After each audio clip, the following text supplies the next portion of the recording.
দেওয়া হল ভোটার তালিকা সংশোধন এসএআর এবং বিএলও মৃত্যু।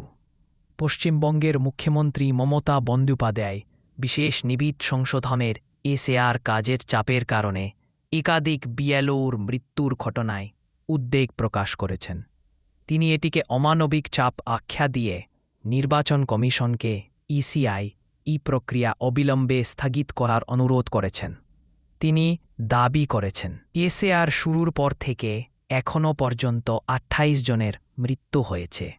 অন্যান্য জেলায়ও যেমন জলপাইগুড়ি, উত্তর ২৪ পরগনা এসএআরের কাজের চাপ বা উদ্বেগের কারণে আরও বিএলওর মৃত্যু বা অসুস্থতার খবর পাওয়া গেছে।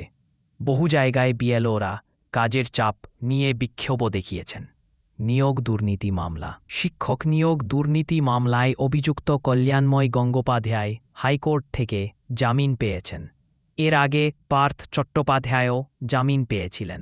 কলকাতা হাইকোর্ট স্কুল সার্ভিস কমিশনকে এসএসসি ইন্টারভিউয়ের জন্য ডাক পাওয়া দাগী বা অযোগ্য প্রার্থীদের পূর্ণাঙ্গ তালিকা প্রকাশ করার নির্দেশ দিয়েছে।